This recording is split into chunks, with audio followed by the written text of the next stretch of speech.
স্বাগত ডিবিসি সংবাদে, আপনাদের সাথে আছে হিমাদ্রি রাহা। এবার জানাবো খবরের বিস্তারিত।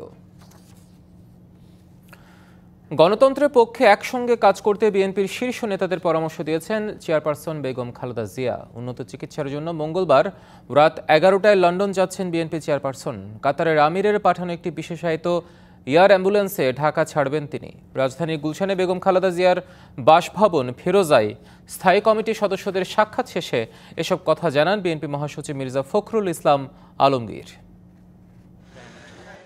লিভার সিরোসিস, আর্থারাইটিস সহ নানা স্বাস্থ্য জটিলতায় ভুগতে থাকা ৭৯ বছর বয়সী বেগম খালেদা জিয়ার উন্নত চিকিৎসার দাবি দীর্ঘদিনের। দল, পরিবার ও চিকিৎসকদের পক্ষ থেকে তাকে উন্নত চিকিৎসার জন্য দেশের বাইরে নিতে বহুবার আবেদন করা হলেও কর্ণপাত করেনি তৎকালীন সরকার। তবে ৫ই আগস্টের পর বদলেছে রাজনৈতিক প্রেক্ষাপট।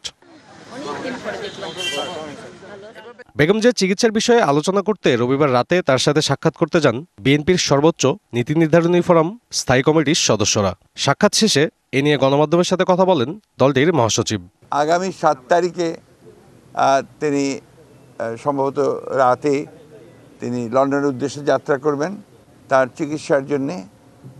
সেই কারণেই আমরা জাতীয় স্থায়ী কমিটির সকল সদস্য আমরা আজকে এসেছিলাম তাকে বিদায় শুভেচ্ছা জানাতে।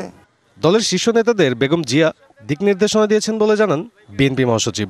নির্দেশনা দিয়েছেন যে একসাথে কাজ করো, জনগণের পক্ষে কাজ করো, গণতন্ত্রের পক্ষে কাজ করো। পরম করুণাময় আল্লাহ তাআলার কাছে এই দোয়া চেয়েছি আমরা যে আল্লাহ তাআলা তাকে যেন সম্পূর্ণ সুস্থ করে আবার আমাদের মাঝে, দেশের মানুষের মাঝে ফিরিয়ে নিয়ে আসেন। সবশেষ ২০১৭ সালে চিকিৎসার জন্য লন্ডন যান বেগম জিয়া। এবার ৭ বছর পর চিকিৎসার পাশাপাশি ছেলে তারেক রহমানের সঙ্গে দেখা হবে সাবেক এই প্রধানমন্ত্রীর। সাব্বির রোজ, ডিবিসি নিউজ, ঢাকা।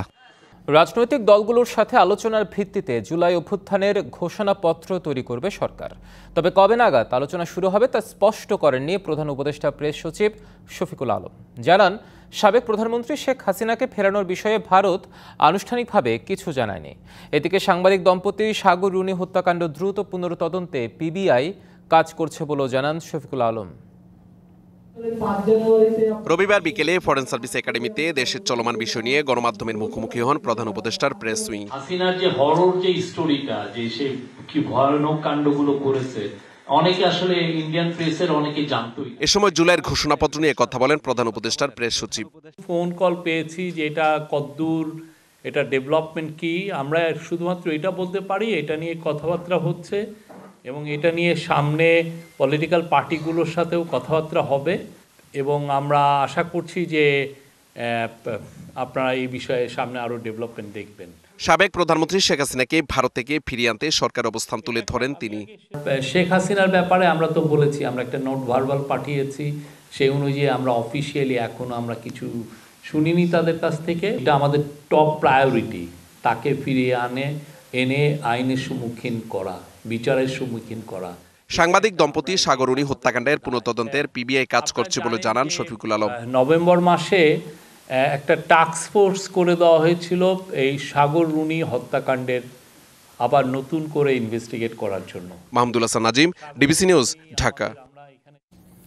ভারতের ভূপালে ন্যাশনাল জুডিশিয়াল একাডেমি এবং স্টেট জুডিশিয়াল একাডেমিতে প্রশিক্ষণের জন্য অধস্থন আদালতের ৫০ জন বিচার বিভাগীয় কর্মকর্তার অংশগ্রহণের অনুমতি বাতিল করেছে সরকার। রবিবার বিকেলে আইন মন্ত্রণালয়ের উপসচিব ডক্টর আবুল হাসনাত স্বাক্ষরিত বিজ্ঞপ্তিতে তথ্য জানানো হয়। এতে বলা হয়, বাংলাদেশ সুপ্রিম কোর্টের নির্দেশনার পরিপ্রেক্ষিতে ভারতের ন্যাশনাল জুডিশিয়াল একাডেমি, ভূপাল এবং স্টেট জুডিশিয়াল একাডেমিতে ১০ থেকে ২০ ফেব্রুয়ারি অনুষ্ঠেয় প্রশিক্ষণে অংশগ্রহণের জন্য ৫০ জন বিচার বিভাগীয় কর্মকর্তাকে অনুমতি দিয়ে প্রজ্ঞাপন জারি করা হয়।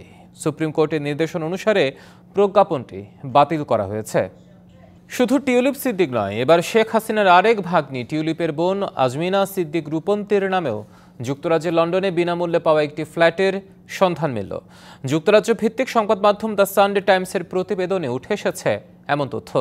এদিকে বিলাসবহুল ফ্ল্যাটের মালিকানা নিয়ে পদত্যাগের চাপে রয়েছেন রূপন্তীর বোন টিউলিপ সিদ্দিক।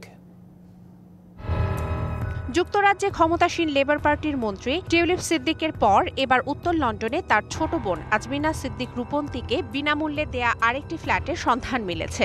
রূপন্তীকে দেয়া হলেও ফ্ল্যাটটি ব্যবহার করতেন টিউলিপ।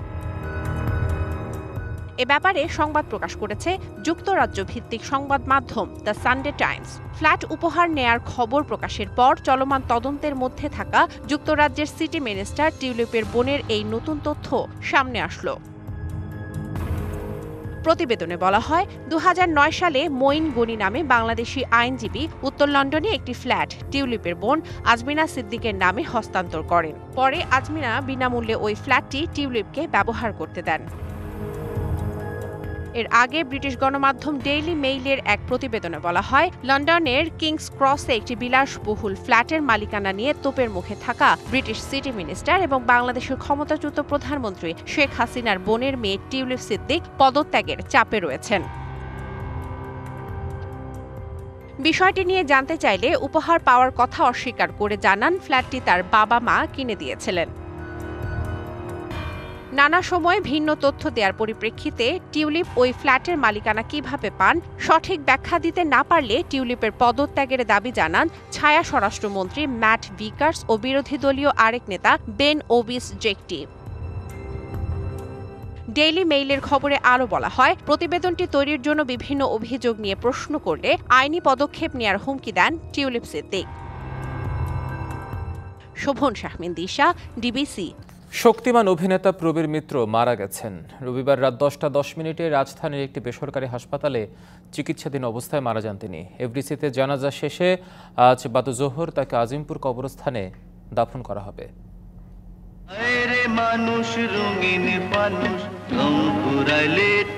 দীর্ঘদিন ধরেই বার্ধক্যজনিত নানা জটিলতায় ভুগছিলেন ঢাকাই সিনেমার শক্তিমান অভিনেতা প্রবীর মিত্র।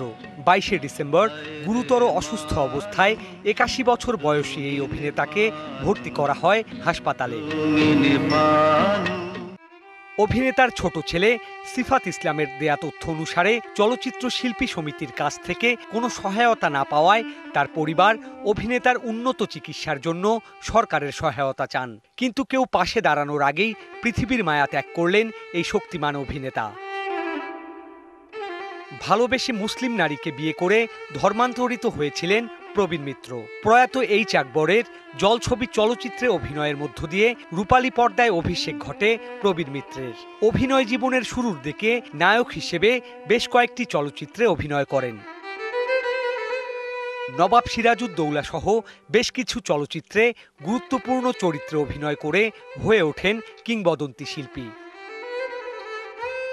বেশ কিছুদিন ধরেই চলচ্চিত্রের তারা ঝিলমিল জগৎ থেকে দূরে ছিলেন তিনি। ভুগছিলেন শরীরে অক্সিজেন স্বল্পতা সহ নানা শারীরিক জটিলতায়। অবশেষে অনেকটা নিভৃতেই চলে গেলেন অনন্ত লোকের পথে। প্রবীর মিত্রের মৃত্যুতে চলচ্চিত্র অঙ্গনে নেমে এসেছে শোকের ছায়া। Sourav Appa, DBC news, Dhaka. পৌষের শেষ ভাগে দেশে চলছে শীতের দাপট। অস্থির জনজীবন, বিপর্যস্ত প্রাণীকুল, দুর্ভোগে স্বল্প আয়ের মানুষ। হাসপাতালগুলোতে বেড়েছে ঠান্ডাজনিত রোগী। তবে বেলা বাড়তে বিভিন্ন জেলায় দেখা মেলে রোদের ঝিলিক। রবিবার সকালে কুয়াশার চাদরে ঢাকা পড়ে দেশের বিভিন্ন এলাকার পথঘাট। ধীরগতিতে চলাচল করে যানবাহন, বন্ধ থাকে ফেরিঘাটে নৌ চলাচলও। সকাল 9টায় পঞ্চগড়ের তেঁতুলিয়ায় রেকর্ড করা হয় দেশের সর্বনিম্ন 9.7 ডিগ্রি সেলসিয়াস। হিমালয় থেকে নেমে আসা হিমেল হাওয়া শীতের তীব্রতা আরও বাড়িয়ে দেয়। তীব্র শীতের মাঝেই ঘন কুয়াশা উপেক্ষা করে কাজের সন্ধানে বের হন শ্রমজীবী মানুষেরা। আগুন জ্বালিয়ে শীত নিবারণের চেষ্টা করেন অনেকেই। এমন আবহাওয়া আগামী কয়েকদিন অব্যাহত থাকবে বলে জানিয়েছে আবহাওয়া অফিস। এই জেলার উপর দিয়ে গত এক সপ্তাহ ধরে শৈত্য প্রবাহ প্রবাহিত হচ্ছে। এই তাপমাত্রাটি আগামী 2 থেকে 3 দিন অপরিবর্তিত থাকার সম্ভাবনা রয়েছে। এদিকে শীতের দাপটে অস্থির চুয়াডাঙ্গার জনজীবন। সন্ধ্যা থেকে সকাল পর্যন্ত বৃষ্টির মতো ঝরছে শিশির। শীতের তীব্রতায় মানুষের কাজের গতি কমে গেছে। এতে বেশি দুর্ভোগে স্বল্প আয়ের মানুষ। আজকে এত পরিমাণ কুয়াশা পড়েছে, এক হাত পড়তে আর মানুষজন দেখা যাচ্ছে না। যানবাহন চলাচল করতে পারছে না। এক কথায় জনজীবন বিপর্যস্ত অবস্থায় হয়ে গেছে শীতের কারণে। টানা কয়েকদিন যাবতীয় চুয়াডাঙ্গা জেলাতে প্রচুর পরিমাণে শীত পড়েছে। শীত জেঁকে বসেছে দক্ষিণ পশ্চিমাঞ্চলেও। ভোলায় কনকনে হিমেল হাওয়ায় বেড়েছে শীতের তীব্রতা। জেলে ও নৌযান শ্রমিক সহ নদী নির্ভর শ্রমজীবী মানুষ রয়েছে চরম দুর্ভোগে। শীতে বিপর্যস্ত ঝালকাঠির জনজীবন। তীব্র ঠান্ডায় কষ্টে প্রাণীকুল। এছাড়া হাসপাতালগুলোতে বাড়ছে শীতজনিত রোগে আক্রান্তের সংখ্যা। রাস্তায় গাড়ি চালানো যায় না, দুর্ঘটনায় অনেক সম্ভাবনা থাকে। সিরিয়াটা কিছু সামনে প্যাসেঞ্জার পাওয়া যায় না। এই অবস্থায় আসলে জনজীবন বিপর্যস্ত হয়ে পড়েছে আর কি এখানে। তবে বেলা বাড়তেই দেশের বিভিন্ন জেলায় মেলে রোদের ঝলকানি, স্বাভাবিক হতে শুরু করে জনজীবন। পৌষের শেষ ভাগে সন্ধ্যা নামতেই বাড়বে শীতের তীব্রতা। লিখনকান্তি ভৌমিক, ডিবিসি নিউজ ডেস্ক।